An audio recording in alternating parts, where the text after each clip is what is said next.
राज्यातील शेतकऱ्यांसाठी आज दिवसभराच्या सकाळच्या ठळक व झटपट बातम्या। कृषी मंत्री दत्ता भरणे यांनी शेतकऱ्यांना जाहीर केलेल्या मदतीबद्दल माहिती दिली आहे। भरणे यांनी मान्य केले आहे की मदत मिळण्यास खरोखरच उशीर झालाय। सप्टेंबर महिन्यातील जास्त पावसामुळे पंचनामे पूर्ण व्हायला वेळ लागल्याने मदतीला उशीर झालाय। कर्जमाफीबद्दल योग्य निर्णय मुख्यमंत्री आणि दोन्ही उपमुख्यमंत्री लवकरच घेतील असेही ते म्हणाले। बघूया पुढे ते काय म्हणाले। मदत मिळाली नाही असं म्हणणं ठीक आहे, मदतीला उशीर होतोय, मदत मिळाली नाही असं म्हणणं बरोबर नाही। साधारणतः ऐका ना, आज ऐका, दिवाळीपूर्वी राज्याचे मुख्यमंत्री देवेंद्र फडणवीस साहेबांनी आपलं मदत दिवाळीपूर्वी जाहीर करणं हे 100% जाहीर केलं होतं। तुम्हा सर्वांना माहिती आहे की NDRFच्या नियमाप्रमाणे पूर्वी आपण 2 हेक्टरला देत होतो, आता आपण ती 3 हेक्टर केली। त्यामुळे परत दुसऱ्यांदा लोकांच्या शेतकऱ्यांच्या म्हणजे माहिती घ्यायला उशीर होतोय। त्यात रब्बीसाठी प्रति हेक्टरी 10,000 रुपयाची मदत जाहीर केलेली आहे। त्यामुळे आपल्या जिल्ह्यामध्ये जो पाऊस पडला सप्टेंबर महिन्यामध्ये जास्त पडला, फल प्राप्त व्हायला उशीर झालेला आहे। देशाचे पंतप्रधान मोदी साहेब असतील, अमित शहा साहेब असतील, या सर्वांनी पण आपल्याला केंद्राची खूप मोठ्या प्रमाणात मदत देण्याचं त्यांनी जाहीर केलं। कारण आपल्या सगळ्याला माहिती आहे की एखादी कुठली माहिती पाठवायची असताना ती अचूक पाठवावं लागते। परत त्यामध्ये फेरबदल करता येत नाही, ते करता येत नव्हतं। त्यामुळे थोडा उशीर झालेला आहे। जरी उशीर झाला तर मी तुमच्या माध्यमातून माझ्या सगळ्या धाराशिव जिल्ह्यातल्या नाही, महाराष्ट्रातील सगळ्या शेतकऱ्याला सांगतो, शासनाने जी आपल्याला मदत जाहीर केलेली आहे, मुख्यमंत्री देवेंद्र फडणवीस साहेबांनी जे आपल्याला पॅकेज जाहीर केलेलं आहे, हे संपूर्ण रक्कम माझ्या शेतकरी बांधवांना थोडा उशीर होतोय, ते आम्हाला मान्य आहे। उशीर होतोय या बाबतीत तुमचं दुमत नाही, तुमचं चुकीचं असं मी म्हणणार नाही। परंतु या बाबतीमध्ये निश्चित प्रकारे माझ्या प्रत्येक शेतकऱ्याला ज्याचं अतिवृष्टीमुळं जे नुकसान झाले, पिकाचं असू द्या, फळबागाचं असू द्या, घराचं असू द्या, मनुष्याचं असू द्या, किंवा तुमच्या पशुधन जे नुकसान झाले, ती सगळी नुकसान भरपाई माझ्या त्या शेतकऱ्याला निश्चित प्रकारे दिली जाईल। थोडा उशीर झाला आम्ही मान्य करतो। आपल्या सगळ्यांना माहिती आहे की धाराशिव जिल्ह्यामध्ये त्यांची जी नुकसान भरपाईची रक्कम आपण मगाशी त्यांना शेतकऱ्यांना जी वाटपाचा विषय होता 17 सप्टेंबर, 23 सप्टेंबर, 16 ऑक्टोबर आणि 17 ऑक्टोबर 522 कोटी आणि 60 लाख रुपयाची मदत हे GR हे राज्य शासनाच्या वतीनं इथं धाराशिवच्या आपल्या कलेक्टरला दिलेले आहेत। त्यामुळे लवकर त्याचं वाटप पण मला वाटतं काही ठिकाणचं सुरू झालं असेल, काही ठिकाणचं राहिलेलं आहे आणि अजून 632 कोटी बाकीचा पण निधी तो पण लवकरात लवकर आपल्या सगळ्याला येईल। त्यामुळं मगाशी आपण म्हटल्याप्रमाणे उशीर होतोय मान्य, त्यानंतर 522 कोटी रुपयाचे GR हे शासनाचे आपल्या जिल्ह्यासाठी निघालेले आहेत। 107 शेतकऱ्यांच्या आत्महत्या त्या झालेल्या आहेत आणि त्यामध्ये 67 जणांना आपण शासनाच्या वतीनं लाभ दिलेले आहेत। बाकीच्या ज्या 40 शेतकऱ्यांचे आहेत बाकी आहेत, त्याही लवकरात लवकर त्याचे कागदपत्र पूर्ण झाल्यानंतर त्या दिल्या जातील।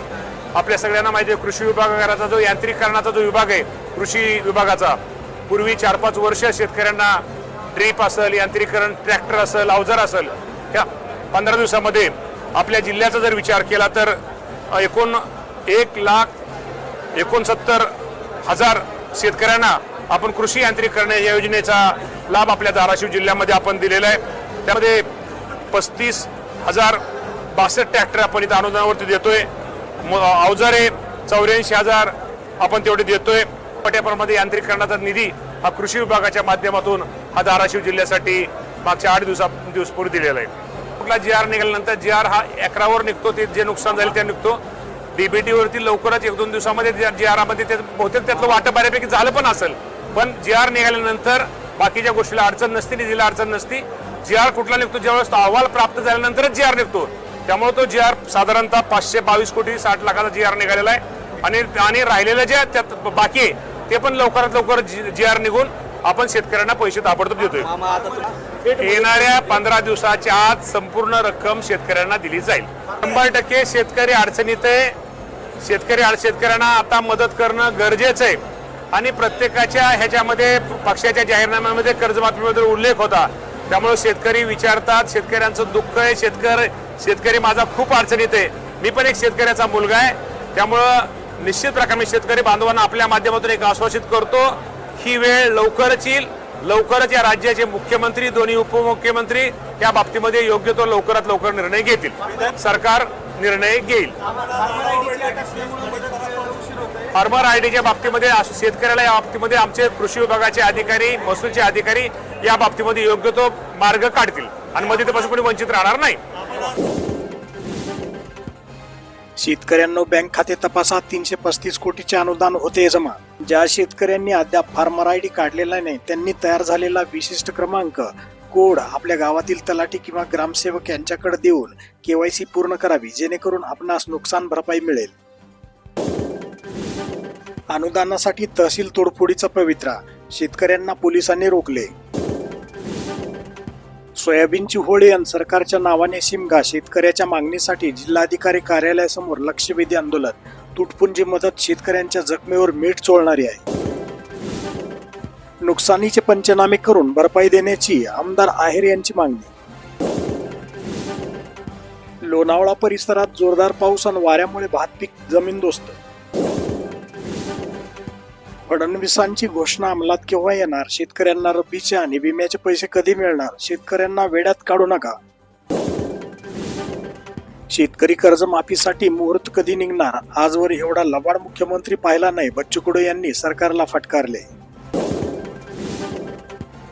शेतकरी कर्जमाफीचा मुद्दा हा महाराष्ट्र राज्यामध्ये खूप गाजत आहे. याच गोष्टीवर आधारित शेतकऱ्यांना संपूर्ण कर्जमाफी द्यावी या मुद्द्यावर विरोधक आंदोलन आणि मोर्चे काढून आपला आवाज बुलंद करत आहे. यामध्ये आता राज्य सरकारची काय भूमिका आहे आपल्याला बघायचं आहे. राज्य सरकारची कोंडी करण्यासाठी प्रहार संघटनेचे अध्यक्ष बच्चू कडू मैदानात उतरलेले आहेत. आज 28 ऑक्टोबर पासून नागपूर येथे संपूर्ण कर्जमाफीसह इतर 25 मागण्यांसाठी आंदोलन सध्या सुरू आहे. राज्याच्या शेतकऱ्यावर अतिवृष्टीचा मोठा फटका बसला आहे आणि शेतमालाला कापूस, सोयाबीन, तूर, कांदा, ऊस इत्यादी हमी भावापेक्षाही कमी दर मिळत आहे. यामुळे शेतकरी कर्जबाजारी झाला असून राज्यात शेतकरी आत्महत्या वाढत आहेत.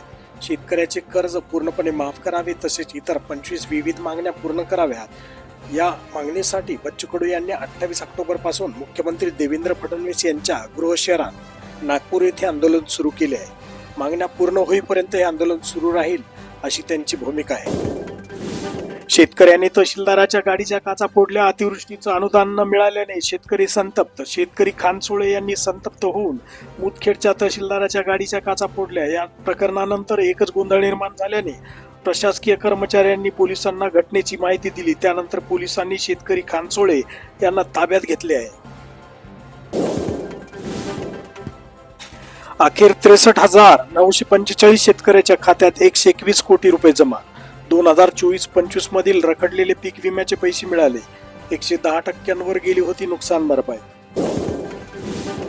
मुसळधार पाऊस बरसला, होत्याचं नव्हतं करून गेला. जिल्ह्यात पावसाचा जोर. सोयाबीन, भात, मका, मिरची पिकाला सर्वाधिक फटका.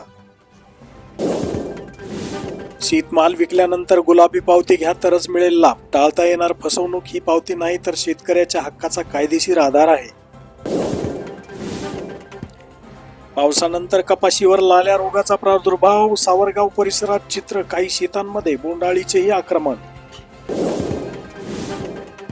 शेतकऱ्यांना तात्काळ मदत द्या. पंचनामे युद्धस्तरावर सुरू करा. राष्ट्रवादी काँग्रेसची मागणी. पालकमंत्री इंद्रनील नाईक यांना निवेदन. नंबर लागला, फायदा झाला. 35,000 शेतकऱ्यांना ट्रॅक्टर. 1,19,115 शेतकऱ्यांना मिळाला लाभ. लालपरीने 10 दिवसात नांदेड विभागाला दिले 5,78,00,000 रुपये. प्रवाशाची सोय व्हावी म्हणून महामंडळाने सोडल्या दिवाळी सणानिमित्त जादा बसेस.